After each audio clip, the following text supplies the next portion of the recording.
in a lot of ways,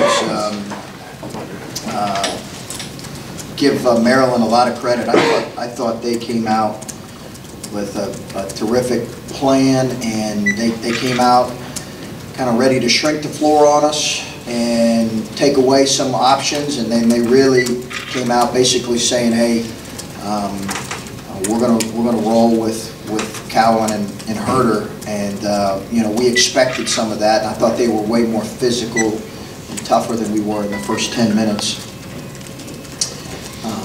But our guys responded. We've never played some of these lineups that we played in this game, and I didn't necessarily go into it thinking we were going to play some of these. I say that I had a passing thought that we might play some of these lineups, but the game kind of required it, and boy, we had so many bright moments. But Andrew Dockage's lift there in the first half was a game changer in a lot of ways. Coach, obviously you said in the opening statement there, you know, you guys didn't exactly play that well in the first 10 minutes. You took the timeout.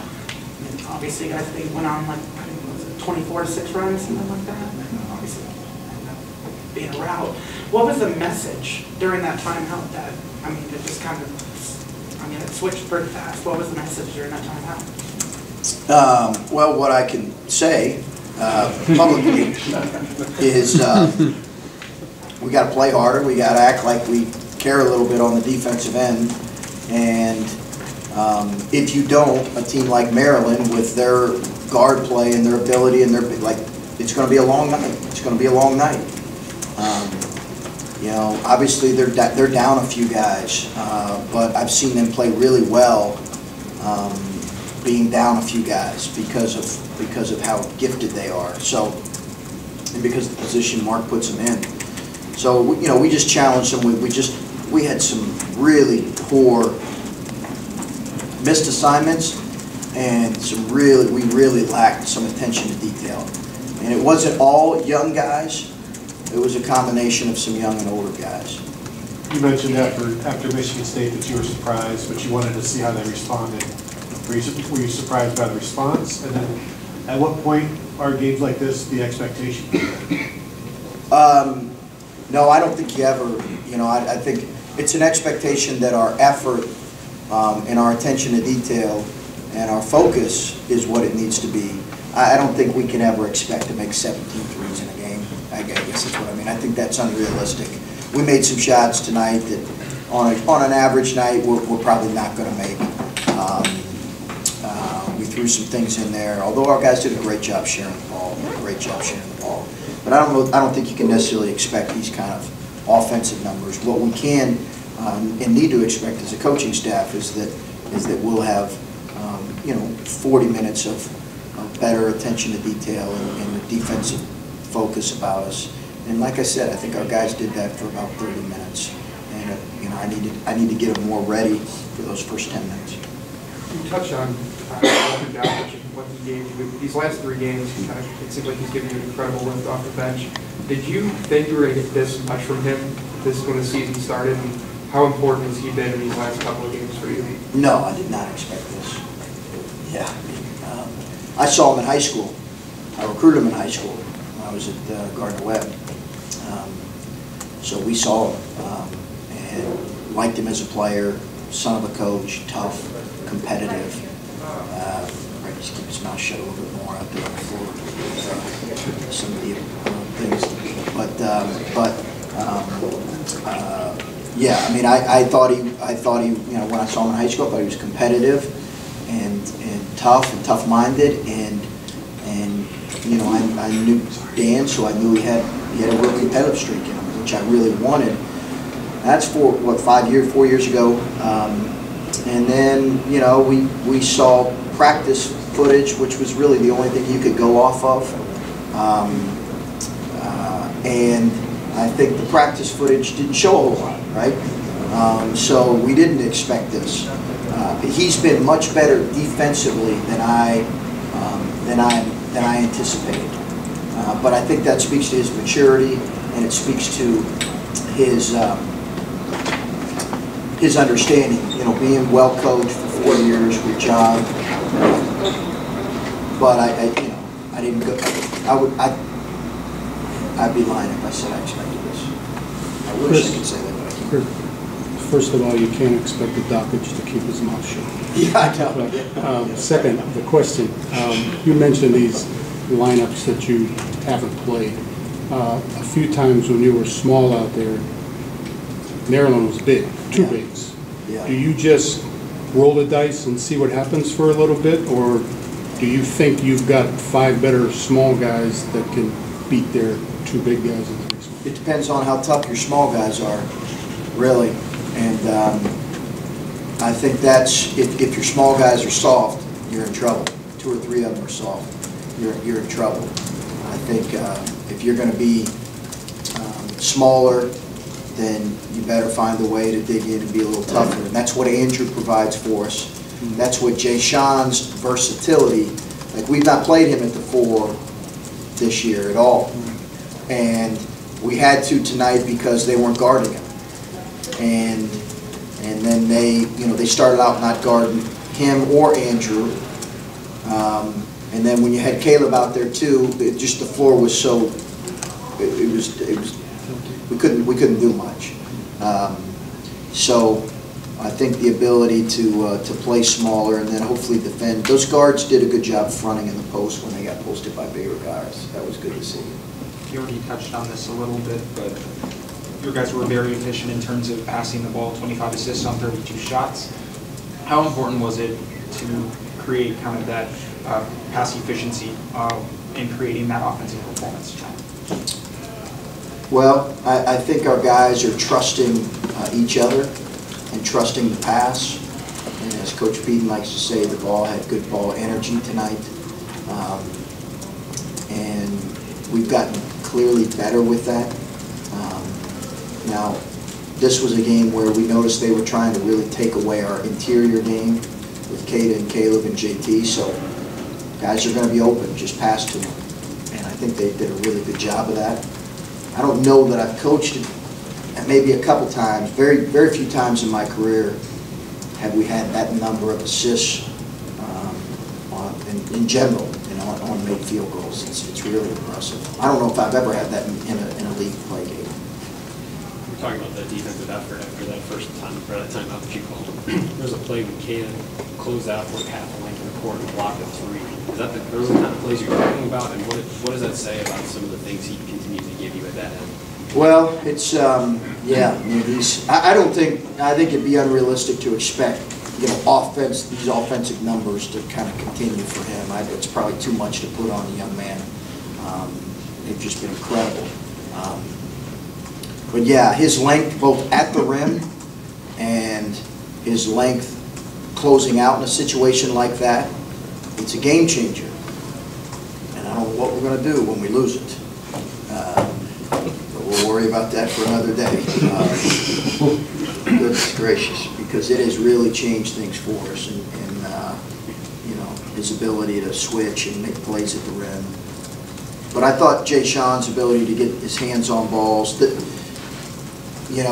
were really critical as well, and then Andrew's attention to detail.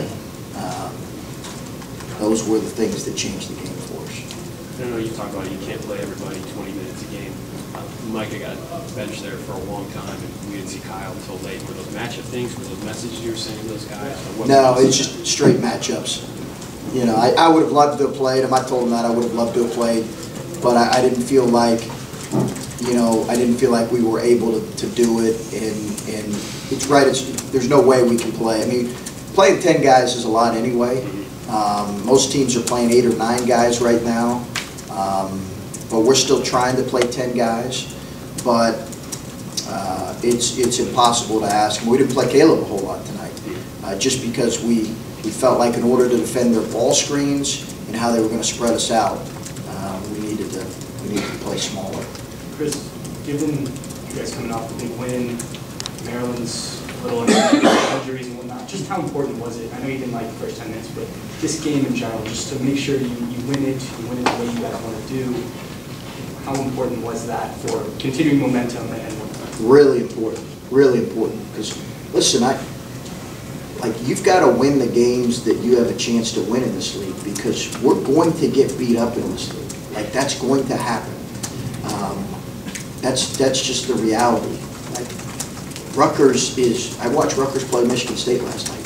They are one of the toughest teams in college basketball. And so if you have a chance in a game like this where you have a little bit of a lead, you want to close the game out. Just because we're going to get knocked around in this league, and that's the reality.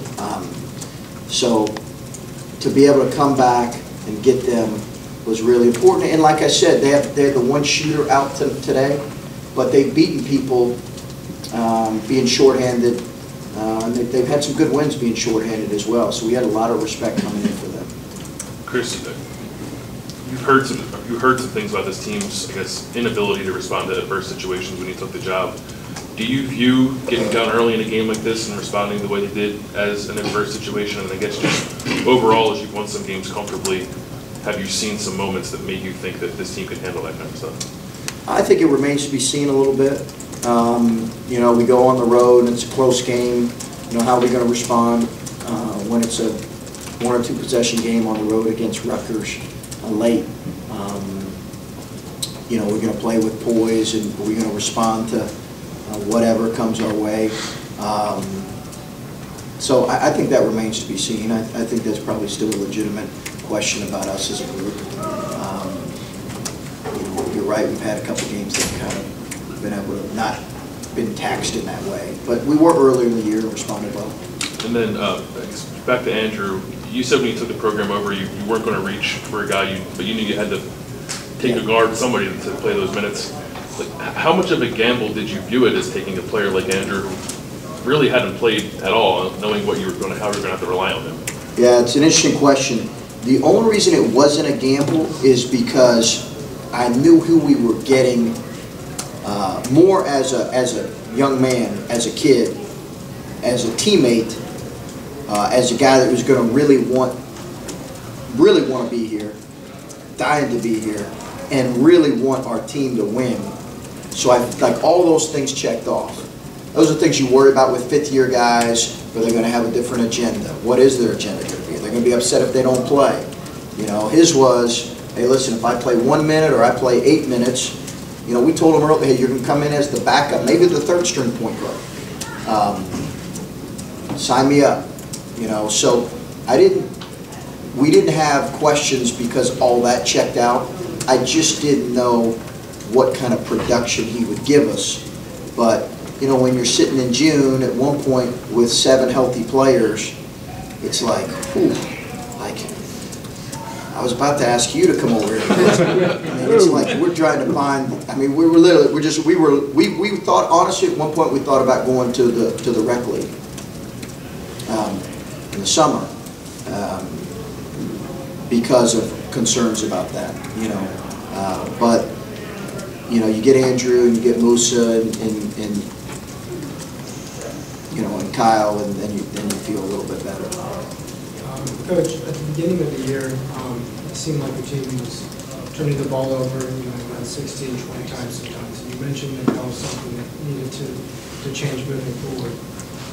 You know, now you all are turning it over high single digits, maybe low double digits. What's been the key to fixing that step down the road? You know, just better decisions, more understanding of how we want to value, how important that is to us, I think. And then our guys probably having a better understanding of offensively what we're trying to do. Probably also us putting our guys in better position. You know, I don't know that we always put our guys in the best position early because you're still trying to figure out your team a little bit. But just a greater appreciation for the basketball as much as anything. Now, I will tell you this. Like, that's going to get tested against Rutgers. That's going to get tested against some teams in our league, maybe like in Illinois, who that's what they do is turn you over. You know, the last 2 teams we played, that's not really been a strength for them. Michigan State's elite defensively, it's not really a strength. They don't really turn you over. So that'll get tested in some of these other games. You're off to you're off to a 5-0 start in the league. Long way to go, 14 games left. But can you even look at the league standings at this point, or is it Rutgers? I mean, how do you handle it at this good start, but you got a long way to go? Yeah, I really don't. I really don't. Just because of how, what is it, 27% of the games we played or whatever. It's, it's less than 30%. We just haven't played enough games to look at any of that. And I just, as much as anything, what we're trying to preach to our guys is enjoy this process of getting better every day, and enjoy the process of playing, meaningful games in January and February. That's really fun in college basketball to do that. And, there can be all this conversation about what can, outcomes and results and what the standings and this, and, all the stuff that goes on post-season. Just enjoy the process of because that's the fun stuff. And if we get too far outside of that, then I think we're going to stunt our growth, and I think it can get overwhelming. So as a coach, as players, we're trying to just preach, stay committed to enjoying this process of getting better. And I think up to this point, they've done that.